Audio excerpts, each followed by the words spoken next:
Hey, what's up? This is ReinSap, and in this beat making remake episode, I will show to you how I produce the song of Bryson Tiller's Sorry Not Sorry instrumental.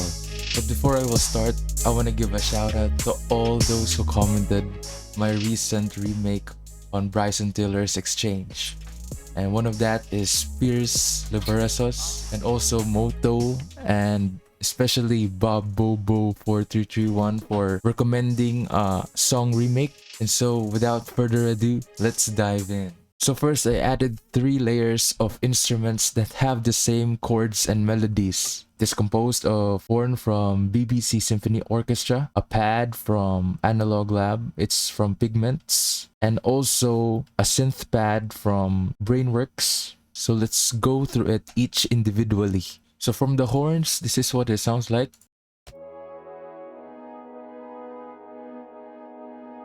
This is what it sounds like all together.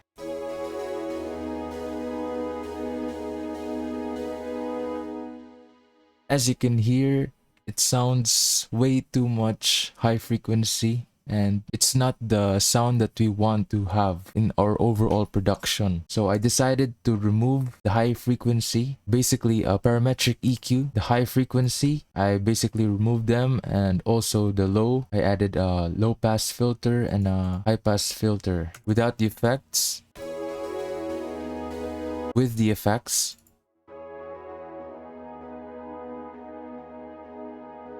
so basically removing the high frequency and the low frequency allows the vocalist, which is a rapper or a singer, to have room for their vocals. And then the next area I added are the staccato strings, and I also added multiple string instruments. The instrument is from Contact 7. It's called the Free Orchestra short string preset. This is what it sounds like. It's like this.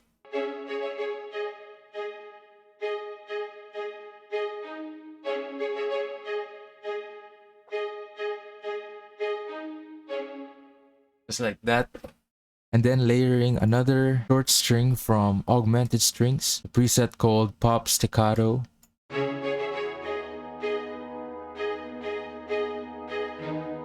And then adding another augmented strings. It's more like a pad sound, but the texture of the sound is like a string.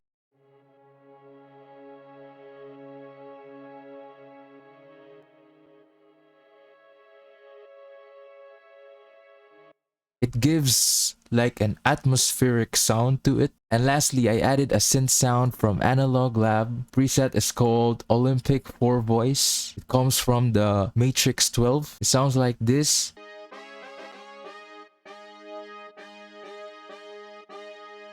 But the only difference is that I removed the bass notes, because in the other sounds, I have bass notes right here, C sharp and D sharp. And in the effects part, I just basically added an equalizer. Same as before, I just removed the high frequency and the low frequency without the effects.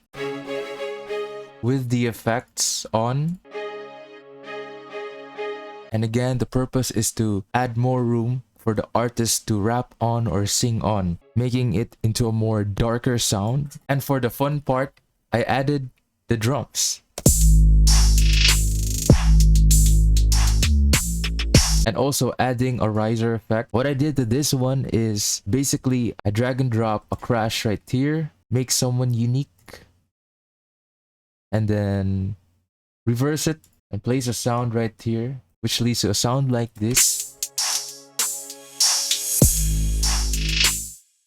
It's cool, right? So let's dig deeper to it individually. For the open hi-hat, as you can see, it's on the C sharp and G sharp 4.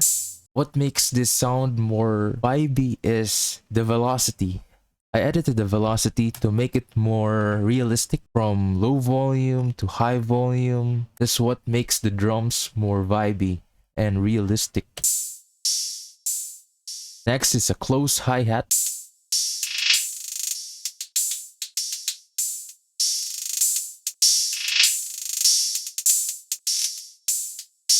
Next is the 808.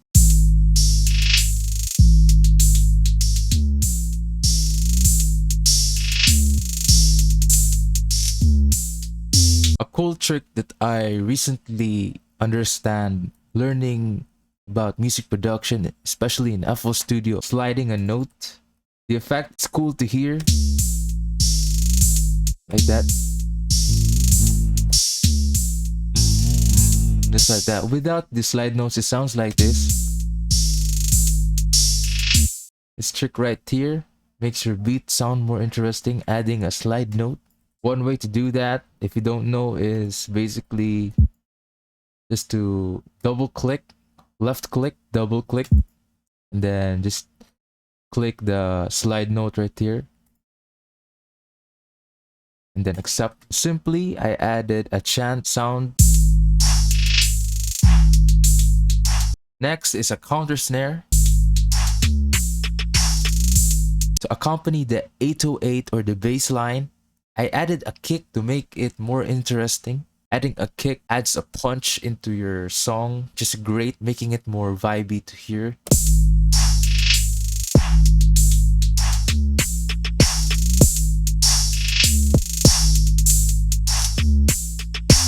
And I added a simple snare that will accompany the counter snare. Next is I added a synth bass VST called Monarch from Contact. The preset is called Cool Sub. As you can see, it is the same as the 808. I just basically copied and pasted to make the bass more like a full sound. It adds more texture to the bass sound, which is interesting. That's why I added a couple of bass layers, 808 and a synth bass from Monarch. Without the effects, the drum sounds like this. It needs a little mix to it, so I will show you how I mix. Without the effects, the open hi-hat sounds thin. So what I added are a parametric EQ, RC20, and an ozone imager to widen up the sound. As you can hear, without the effects, it sounds way too thin. To thicken the sound, what I did is I added an RC20 VST, and any distortion effects can do it. So for me, I added RC20 because it has a distortion. So adding a distortion would solve the problem. Thickening the sound and also a little bit of reverb to make it sound more organic. The main thing that created a great mix to this song is the side chaining of the kick, 808, and the bass. So I will show to you how I did it. 1, 2, 3, kick, 808, kick, and the synth bass. I sidechained the kick, 808, and the synth bass. As you can hear.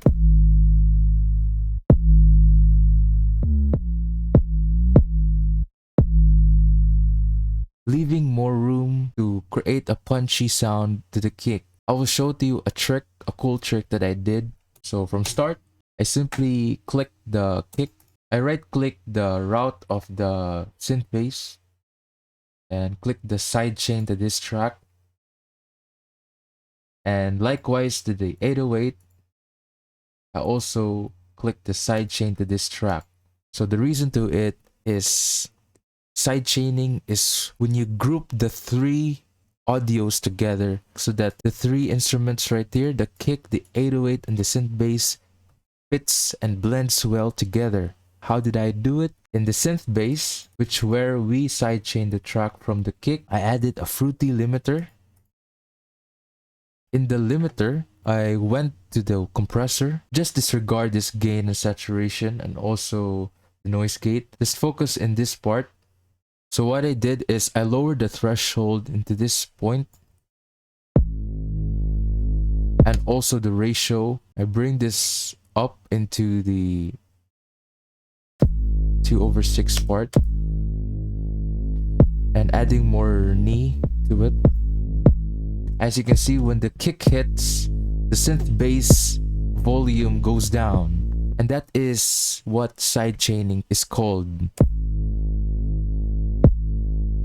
And likewise to the 808, I also added a limiter and bring down the threshold and the ratio, going it up. and also the knee going up, making it sound like this. So whenever the kick hits, the 808 and synth bass volume goes down a little bit, creating more room for the kick to make it more punchy. Without the limiter, this is what it sounds like.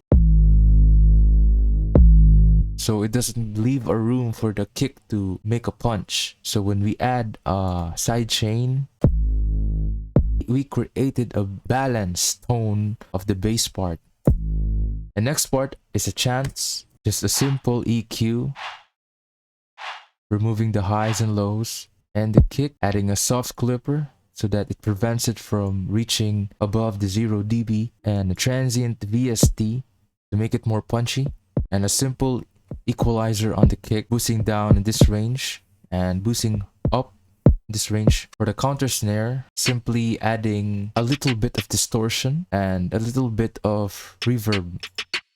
Without the effects, the close hi-hat sounds too thin for the track. As you can hear. So I think about changing the tone of the hi-hat, and what I did is I added a distortion effects, thickening the sound, and I also added a little reverb to it, making it sound more organic, and then adding an equalizer, an energy panner, an effect that goes from right to left, which makes it sound more interesting. And for the crash, I simply added a 1/4 delay. Just a little delay makes a difference to your track, especially in the crash. And also reverb, making it sound more organic. And a parametric EQ to reduce the harsh frequencies. So I will play the full sound of my remake of Bryson Tiller's Sorry Not Sorry, instrumental with or without the acapella.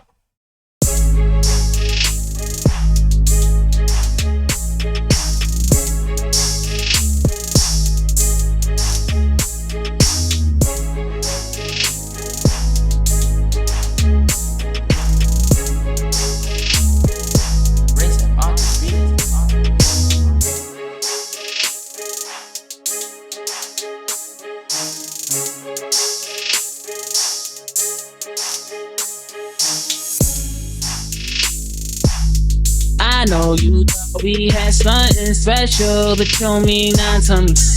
Girl, I'm sorry you not the one for me.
And so that's it for my beat making remake of Bryson Tillers' Sorry Not Sorry. And I hope you have learned something from my production tips and tricks and techniques that you can also use if you produce music.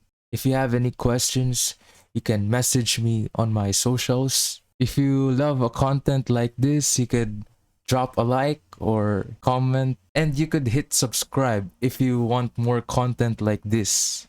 Once again, this is ReinSap, your passionate music producer, signing off. Peace out.